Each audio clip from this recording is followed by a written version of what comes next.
Okay, well, thank you very much for inviting me. I'm going to talk, I've got a strange title, do you want to build a protein or a software package? And what I'm trying to get at here is that the incentives built into the scientific structures in which we work may be rewarding the wrong behaviors, and that may be getting in the way of us doing good science.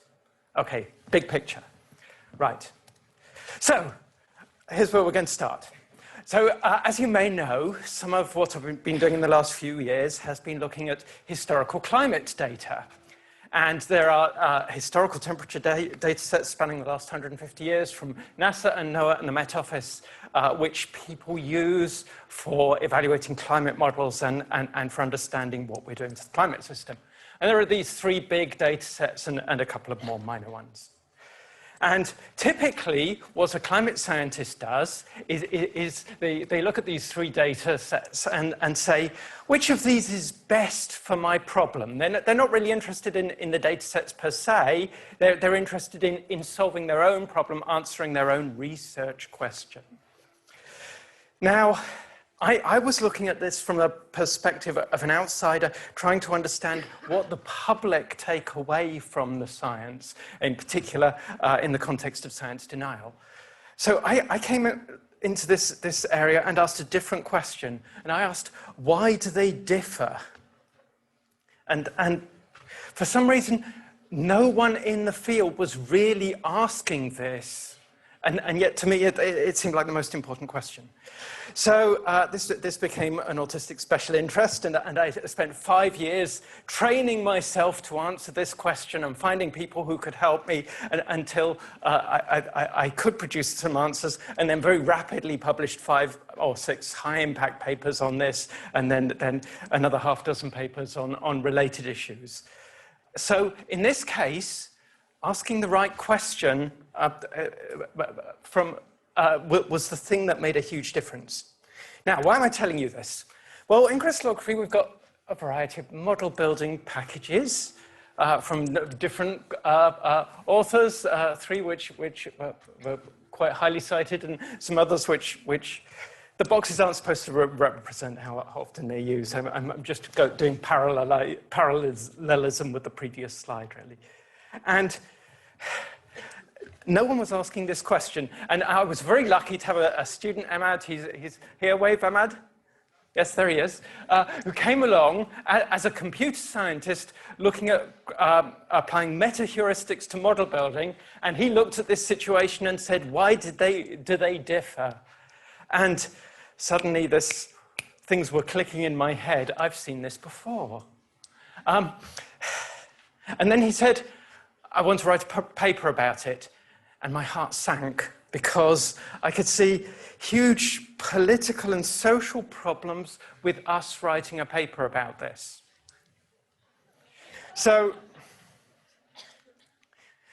we've got the same problem in 2 different fields of science. And that kind of suggests that maybe there's something structural here which is preventing us from asking the right research questions. And the fact that my heart sank and I could see social barriers to asking the right question and answering it and publishing the results, again, suggests that there are structural barriers to answering the right questions. Okay, so let's start by seeing what happens when you ask this question, which I hope will be interesting. So Ahmad gathered a load of old JCSG data sets. Now we were interested in low resolution, so we had to also truncate them to lower resolutions and somehow try and make the phases a bit worse by various techniques, which are somewhat inadequate, but may do. And then we ran lots of different model building pipelines to see what they do in various combinations. I'm only going to show you 3 in the following graphs because I want to keep it simple. So we've got an old version of Buccaneer, the latest at the time version of Phoenix, and the latest version of ArtWarp, which the ones I'm going to show are run after Buccaneer to build on the Buccaneer model. And the questions we asked was, how does the model completeness vary with resolution, where completeness here is a correct amino acid type assigned to AC alpha within 1 angstrom of the correct position.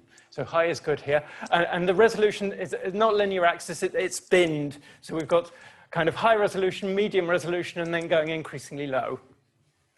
So what do we get in terms of completeness? Well, at high resolution, everything works. At medium resolution, it's pretty much comparable, with Phoenix doing a bit better than the others. But then as you drop below 3 angstroms, that's kind of what I designed Buccaneer for, so it's not so surprising that it does a bit better, and ARP-Warp's struggling in that range. Okay, that's just one way of looking at how they compare. It doesn't tell us very much, so here's a completely different way. Let's look at the free R factor. So now we get a completely different picture. So Buccaneer is now, high is bad in this case, low is good. So Buccaneer is giving the worst free R factors in every resolution bin. Phoenix is doing somewhat better. Now, ARP here is doing, giving good free R factors, even in the low resolution bins where the model is, according to the previous slide, hopelessly incomplete. Now, if this were R factor, I would refer you to the ARP-Warp manual and say the R factors are totally overfitted. But in this case, we had told ARP-Warp to use a free R set, so this should be some kind of independent indication of information. So there's something going on there which is rather interesting. We don't yet know quite what and what to do with it. Here's another comparison. How much junk do the different programs build? And again, in this case, Buccaneer builds way more junk than the others. So this is stuff that's wrong in addition to anything that it's built that's right. Speed, time taken. This is split up by structure size. In this case, Buccaneer is actually really, really quick. Then ARP-Warp. Phoenix actually does multiple attempts of model building at each step, so that takes a lot longer. You can turn that off if you like, or you can make it do more. So you do get to choose how long the programs take to some extent. How do they vary with map quality? So here I'm doing completeness again, and at the bottom axis we've got initial map correlation in bins. And when the starting map is good, over at this, I can't see the dot. So over at this side of the graph, all the programs work pretty well. When you get to really poor starting maps, the behavior varies quite a lot. And we've kind of always suspected that Buccaneer likes low resolution but doesn't like bad phases, and this absolutely confirms that. What else can we learn from that? Well, I've got another student here, Paul Bond. Paul is there. Say hello to Paul. So Paul has been putting together a molecular replacement test set generator to generate sets of PDB files to test anything that you're interested in looking at. And this has produced some data sets that we can do some more runs on. And what we're now beginning to think is that most of the hard molecular replacement cases actually fall into this bin. So we think, again, this is something we kind of had a gut feeling for, but have now confirmed that we think that Buccaneer is less good at digging you out of a bad phasing hole. Right. Okay, I showed you just a minute ago that Buccaneer builds more junk than other programs, so this suggests doing something to fix that. So Paul decided to put together a neural network to try and remove the junk that it's built. And so he put in a load of statistics, of metrics for the main chain and the side chain, and fed these into neural network and trained this to detect chains which were wrong. Based on comparison with the final structure. Either individual whole chains that are wrong or individual residues that are wrong. And this is implemented in Coot, so it can be applied to any other program as well. Now, if you do this, and look at what happens. Here's the results, again, of a large test set. You see, on the left, we have what happens if you just remove complete chains that are wrong. And you can see that the completeness goes up. So removing chains makes the completeness goes up. What's happening is you're throwing away junk, which is leaving spaces for correct stuff to be built in the place. So it does improve the results. And it also drops the R factor, well, in particular, the free R factor across the whole resolution range. The graph on the right is what happens when you also allow the same method to throw away individual residues. And in that case, at higher resolutions, you see much bigger improvements in completeness and in R factors, but that doesn't work so well at lower resolutions, which is kind of what you'd expect. There's a whole load of other improvements. One was already in place, which was water building, which we didn't use in any of our trials that I've shown so far. Paul has put in a variable stopping criteria. So I showed that Buccaneer was fast. Part of that's because we're not running enough cycles. If you actually run it until the model stops improving, then it's less fast, but you get better results. And he's done some code on improved sidechain building, and we've got future stuff to do on cispeptides, pet flips, and back rubs.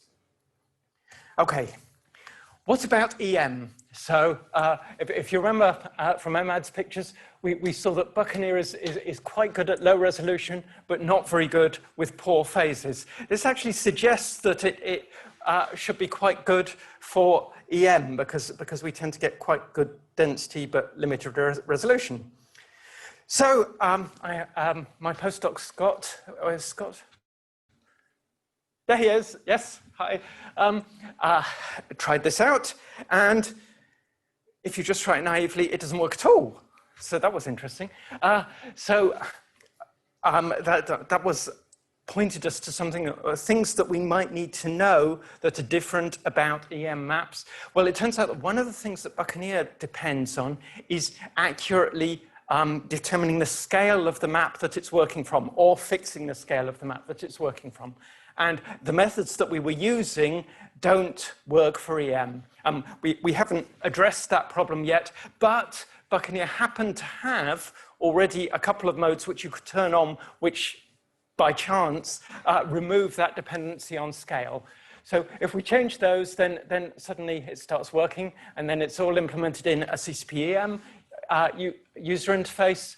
Now, there's another significant improvement you can make, which is that Buccaneer uses a reference structure and a bit of machine learning to try and infer what kinds of density features it should be looking for.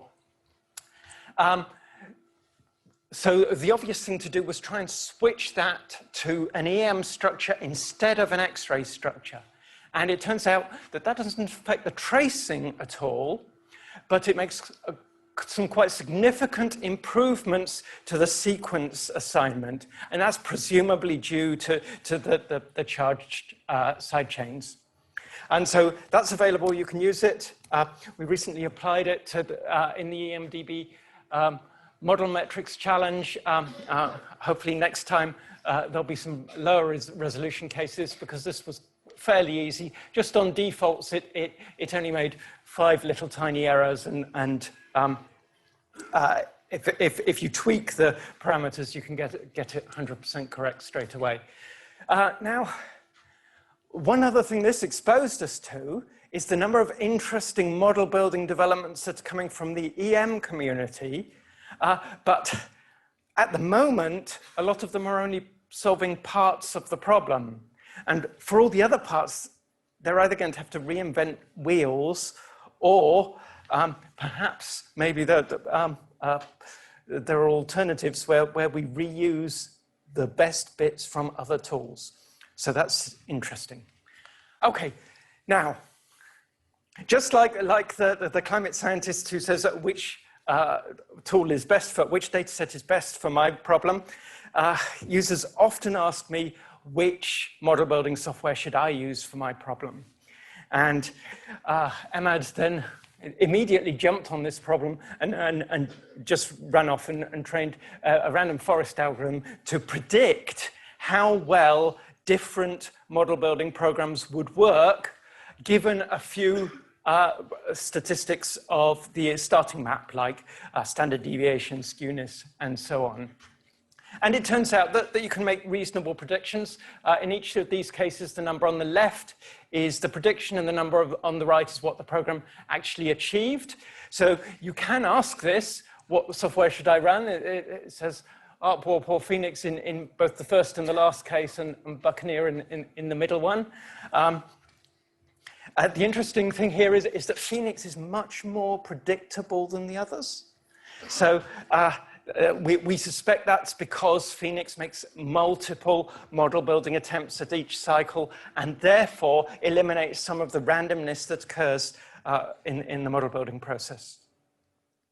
However, this is still really the wrong question. The why do they differ is a more interesting question and leads to different answers. So pairwise combinations of model building programs are usually better than either of the packages on their own.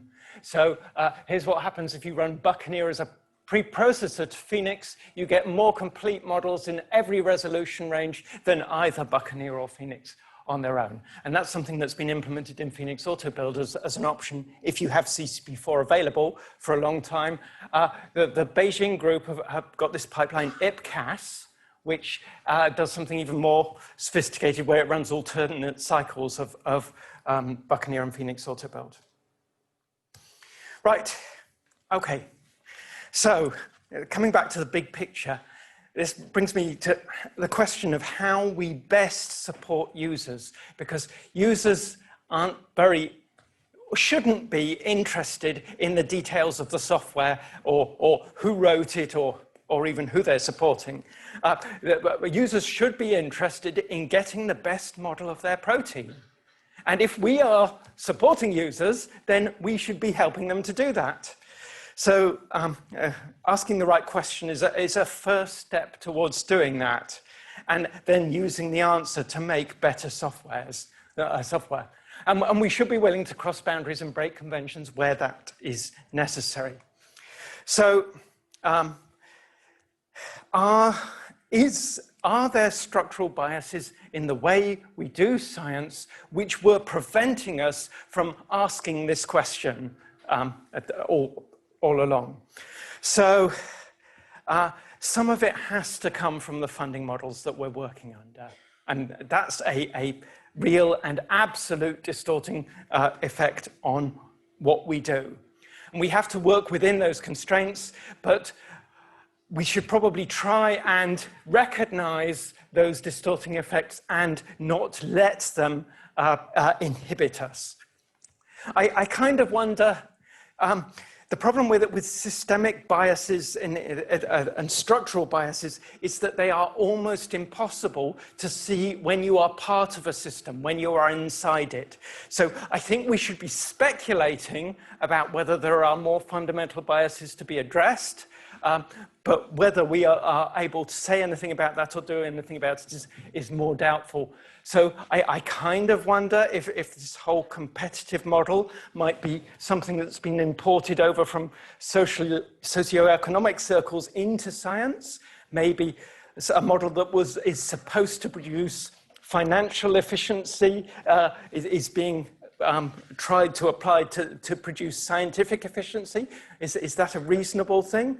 Is it possible that the structures that we have built in science were built at a point where scientists were mostly male? Could that be a structural bias? Could there be a hormonal profile bias in the model of science? I think these are all valid questions, but I don't know how to answer them. And that fundamentally, does it serve users or developers?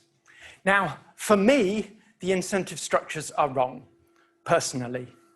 For me, science is a team sport, but it's played by one team of 7.5 billion people. So working inside a system where me doing good science involves beating someone else makes me feel like a shit person. So it is demotivating, it's not motivating. Now, maybe for you that's different, I don't know. But when you get to my age, then you begin to learn to maybe stop doing things which make you feel like a shit person. So I'm a slow learner. Okay, what can I do about it? So I want to do something to, I'm excited by sociology of science at the moment, and I'm excited by doing science in a way which makes me happy. So, because I have no authority to change how we do science, nor do I really understand what motivates other people enough to know what will work as an incentive structure for them, I have to do something unilaterally. So unilaterally, what we're now going to do is make Buccaneer available under LGPL2+ and C by 3 and maybe other licenses if that helps people. I've been advertising a PhD position at York, and the aim of this position is to break up Buccaneer into bits and try and work out how to use those bits to make other people's software better. And then we will give that to other people to do whatever they want with, expecting nothing in return. My hypothesis, my sociology of science hypothesis is A, this will benefit users, and B, there will be unanticipated benefits to me. So it's a hypothesis, it may not work, but you have to try these things. Maybe there are other things I can do, but that's the idea. Okay, thank you for listening. Thank you for thinking. Work done by Emad, Paul, and Scott, and I just made some slides and some words at the end.